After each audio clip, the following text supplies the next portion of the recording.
بسم اللہ الرحمن الرحیم۔ ناظرین، آج کا ہمارا پہلا ولاگ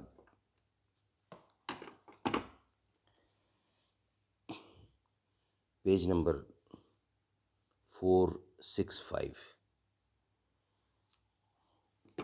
قرآن کریم کا ترجمہ، تشریح اور تفسیر آپ کے سامنے ہم رکھ رہے ہیں۔ جلد اول معارف القرآن، سورۃ الفاتح سے لے کر سورۃ البقرہ، پارہ اول تا پارہ تیسرا، رکوع 8واں۔ مفتی اعظم پاکستان حضرت مولانا مفتی محمد شفیع صاحب رحمۃ اللہ علیہ، جو کہ رائٹر ہیں اس کتاب کے۔ بسم اللہ الرحمن الرحیم۔ الحمد للہ وکفی وسلام علی عبادہ الذین اصطفی۔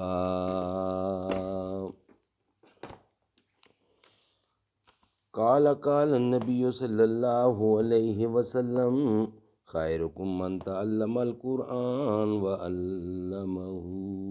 بہترین لوگ وہ ہیں جو خود بھی قرآن پڑھیں، دوسروں کو پڑھائیں، سکھائیں اور لکھائیں۔ اٹھے جو تیرے در سے تو دنیا سمٹ گئی، بیٹھے تھے تیرے در پہ زمانہ لیے ہوئے۔ ربط آیت لیس البر کے تحت بیان ہو چکا ہے کہ اس کے بعد آخر سورہ بقرہ تک ابواب البر کا بیان ہوگا، جو اہم احکام شرعیہ پر مشتمل ہیں۔ ان میں پہلا حکم قصاص کا، دوسرا وصیت کا، تیسرا اور چوتھا صوم اور اس کے متعلقہ مسائل کا، پانچواں اعتکاف کا، چھٹا مال حرام سے بچنے کا تھا۔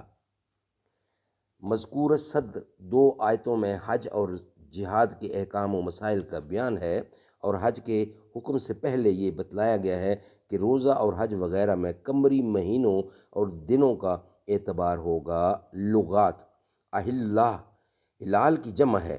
قمری مہینہ کی ابتدائی چند راتوں کے چاند کو ہلال کہا جاتا ہے۔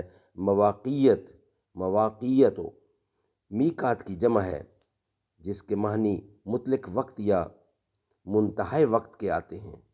ناظرین، یہ تھا ویلاگ نمبر 1۔ انشاءاللہ اس کا خلاصہ تفسیر ویلاگ نمبر 2 میں آپ کے سامنے لائیں گے۔ ویلاگ نمبر 1 ہمارا کمپلیٹ ہوا۔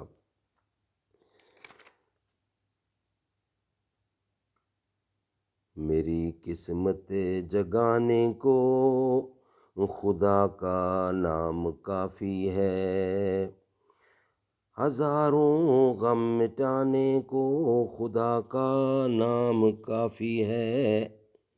جو پوچھا کملی والے نے، کہا صدیق اکبر نے، میرے سارے گھرانے کو خدا کا نام کافی ہے۔